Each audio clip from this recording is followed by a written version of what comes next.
घटनेला. जी व्यक्ती होती ती 15 दिवसापासून ऍडमिट आहे. मी डॉक्टरांकडनं माहिती घेतलेली आहे. तिची मल्टिपल फेल्युअर ऑर्गन्स म्हणून आहे. त्याच्यामध्ये त्याचे लंग्स खराब आहे, त्याचे किडनी खराब आहे आणि त्यांच्यावर भ्रष्टाचाराचे आरोप होते. इकडे बघा ताई, तुमच्याशी बोलतोय, हे तुम्ही सर्व करताय. तुम्ही आणि तुम्ही तुम्हाला समजून सांगितलेलं आहे. पहिले तुम्ही म्हणत होते, ऐकून घ्या, का सदोष मनुष्यवर आता गुन्हा दाखल करा. तुमचा आता म्हणणं आहे का खंडीचा गुन्हा दाखल करा. चुकीचं कुठलंही काम होणार नाही. मला ऐकायचं नाही. तुमचं जे ऐकायचं होतं ठीक आहे. तुम्हाला इथे बाहेर थांबता येणार नाही.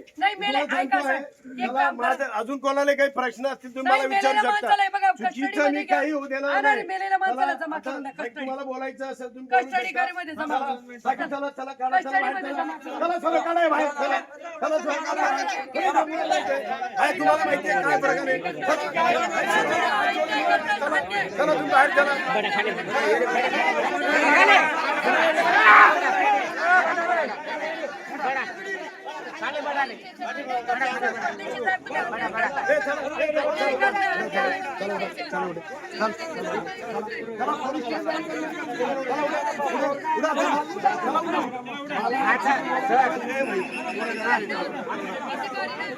लक्षात येत नाही, लक्षात आणून द्यावं लागेल मला. चला चला चला चला. हा काही प्रकार नाही, जोर जबरदस्ती होणार नाही. जे आहे कायदेशीर केलं उद्या तुम्ही. तुम्हाला मी प्रेमाने समजून सांगितलेलं आहे. तुम्ही मला एवढं मला एक सांगा, तुम्ही काय काय पुन्हा काय दाखल करायचं मला सांगा. कधी खंडी मागत होता? 25,000 गेला, 25/11/2025 या दिवशी त्यांनी आमच्याकडनं 5 लाख रुपये खंडीसाठी मागितलेले. तुम्हाला सांगितलं होतं त्यांनी, भावाला सांगितलं होतं, तक्रार दिली दादा त्यांनी. आम्ही पैसे दिले नाही का?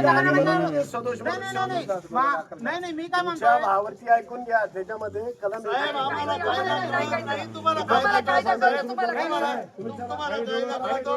रुपये नाव पैसे मागणार.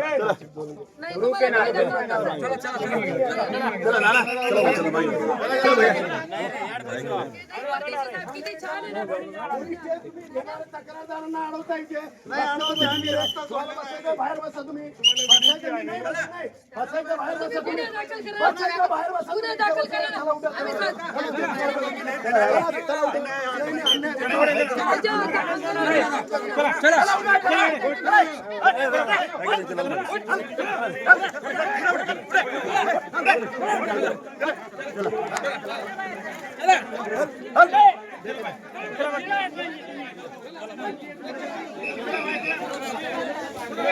विनंती आहे, सर्वांना विनंती आहे.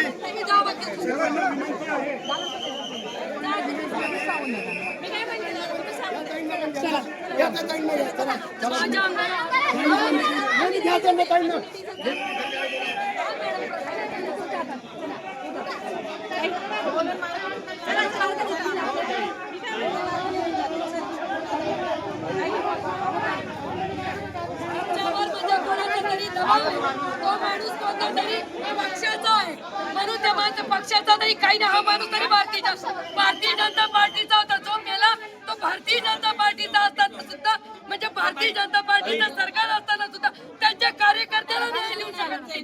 त्यांच्या कार्यकर्त्याला न्याय देऊ शकत नाही भारतीय जनता पार्टी. तर बाकीच्यांना काय न्याय देईल? त्यांच्या कार्यकर्त्याला न्याय देऊ शकत नाही भारतीय जनता पार्टी. त्यांच्या कार्यकर्त्याला न्याय देत नाही. आमच्याकडची दूरची गोष्ट आहे. तुमच्या काय अहो मॅडम, आज आमच्यावर आहे, उद्या तुमच्यावर आहे.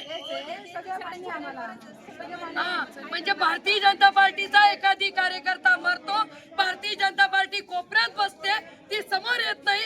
आम्ही एक माणुसकी म्हणून विरोधी पक्षातले राहून सुद्धा आम्ही बसतो, तरी भारतीय जनता पार्टी त्याच्या कार्यकर्त्याला वाचवायला येत नाही. मग तुम्ही कार्यकर्त्यानो कशासाठी सतरंजा उचलताय? जी भारतीय जनता पार्टी तुमच्या याला येत नाही, मारून टाकलं भारतीय जनता पार्टीने सरपंचाला, तरी येत नाही भारतीय जनता पार्टी. एखादी माणूस येत नाही त्यांच्यासाठी. आपण सोल्युशन करू शकतो. सोल्युशन करू शकतो. चला ताई, ऐका चला. हो ताई, भारतीय जनता पार्टी त्यांच्या कार्यकर्त्याला न्याय देत नाही, म्हणून विरोधी पक्ष नेता त्यांच्या कार्यकर्त्याला न्याय मागतोय, त्यांच्याच पक्षाच्या याला न्याय मागतोय. मॅडम तुम्ही चला, का हात लावतायत मला? नाही, भारतीय जनता पार्टी त्यांच्या कार्यकर्त्याला न्याय देऊ शकत नाही. म्हणून विरोधी पक्ष नेता म्हणून मी एक न्याय देण्यासाठी त्यांच्याच पक्षातल्या सरपंचाला न्याय देण्यासाठी मी बसलेले आहे. कारण की त्या सरपंचाला न्याय मिळावा, त्यांच्याच पक्षातला, माझा पक्षातला नाही. म्हणजे अरे तुम्ही कार्यकर्त्यांनो कोणासाठी लढतायत? तुमचे नेते तुम्हाला न्याय देऊ शकत नाही. तुम्ही मरून गेलात तरी तुम्हाला न्याय देत नाहीत तुमचे नेते. प्रदीप चव्हाण सारखा व्यक्ती सरपंच राहून भारतीय जनता पार्टीचा सरपंच शिरपूर तालुक्यात त्याने नगरपालिकेला, त्याने आता महानगरपालिकेला निवडणुकीसाठी जीवाचं रान केलं. आमचं ऐकलं नाही, आमचं ऐकलं नाही. तुम्ही विरोधी पक्षातले बोलू नका असं सांगितलं. त्यांच्याच पक्षातला माणूस आज मरून गेला. एका व्यक्तीने, एक सामान्य व्यक्तीने त्याचा खून केला तरी भारतीय जनता पार्टी त्यांना न्याय देत नाहीत, त्यांच्या कार्यकर्त्याला न्याय देत नाहीत. म्हणून एक मानलेली बहीण या नात्याने मी आज त्याला न्याय देण्यासाठी विरोधी पक्षातली राहून त्याला न्याय देण्यासाठी बसलेले आहे. तरी भारतीय जनता पार्टी त्याच्या कार्यकर्त्याला, अरे तुम्ही सतरंजा उचलू नका, महानगरपालिकेची निवडणूक आहेत, सतरंजा उचलू नका, तुम्हाला न्याय मिळणार नाही. तुमच्यासारखा एक भाऊ कार्यकर्त्यांना, भारतीय जनता पार्टीचा कार्यकर्ता सरपंच राहून मरून गेला, त्याला न्याय मिळाला नाही. तुम्ही कशासाठी त्यांचे ओझे वाहतायत? तुम्हाला पण उद्या न्याय मिळणार नाही. म्हणून ओझे वाहू नका. भारतीय जनता पार्टीतला सरपंच मरून जातो, एक धोरिक म्हणून, एक सामान्य, एक नालायक माणूस त्याला मारून टाकतो, तरी भारतीय जनता पार्टीचा एकही नेता समोर येत नाही आणि त्याला न्याय देत नाही. मी विरोधी पक्षातली व्यक्ती असून त्याच्या न्यायासाठी भांडते, पण तुमचा नेता आला नाही, मेलेल्या माणसाला न्याय देत नाही.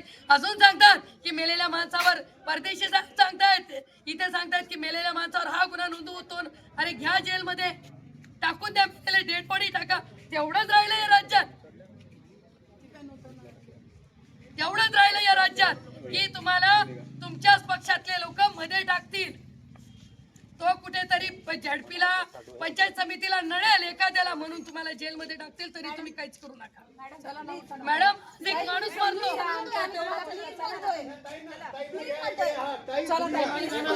तुम्ही द्या इंटरव्ह्यू द्या ताई.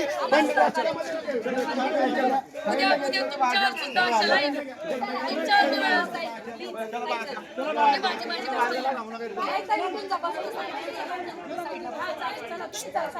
मी खुर्चीवर बसू शकते, कायदा सुव्यवस्था आहे का नाही? आम्हाला बसायला मी अधिकार नाहीये.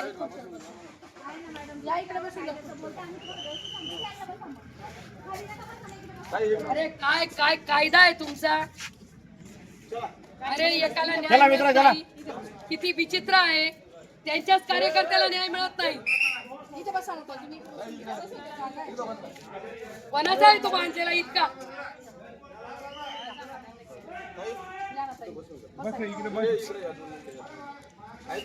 का बा गाडी बाहेर काढतायत? काय केलंय त्या गाडीने? गाडी का बाहेर काढतायत? का काढतायत गाडी बाहेर? मॅडम आपल्याला हात जोडून विनंती आहे. गाडी का बाहेर काढतायत? आपण पण वकील आहात, आपल्याला हात जोडून विनंती आहे. तुम्ही अशा प्रकारे प्रशासनाला भेटून करू शकत नाही. पण तुम्ही गुन्हा का नोंदवत नाही? तुम्ही बाकीचे तुमचे पर्याय तुम्ही भेटून घ्या. म्हणजे तुम्ही गुन्हा आमची नोंदवून विनंती घ्या. आहे. तुम्हाला आमची कोणाचा विनंती दबाव आहे का? आम्हाला नाही माहिती, आम्ही सांगतो. आम्हाला नाही माहिती म्हणजे आहे दबाव. चला आपण घ्या. तुम्हाला विनंती आहे मॅडम, हात जोडून विनंती आहे. खैरनार साहेब म्हणजे तुम्हाला दबाव आहे ना? हात जोडून विनंती आहे मॅडम तुम्हाला. जे कायदेशीर असेल, आपण इथे प्रत्येक छोट्या मोठ्या गोष्टीची दखल घेतो. आपण घेत नाही साहेब तुम्ही. अरे एक जणाचा खून होतो तरी तुम्ही घेत नाही दखल. आम्ही मेडिकल रिपोर्ट बघितलेले आहे. मेडिकल वा रे वा. तुम्ही काय सांगणार तेच सांगणार ना तुम्ही. तेच तुम्ही तेच सांगता. पुन्हा एकदा विनंती आहे. या आपण. इथे बसू शकते मी? नाही का नाही बसू शकत ते सांग. नाही का नाही बसू शकत ते सांग.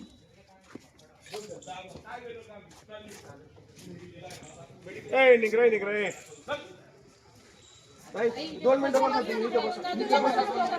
झालंय त्यांचं काम, ते वकील साहेबांबरोबर जातील ते. चला चला पटकन.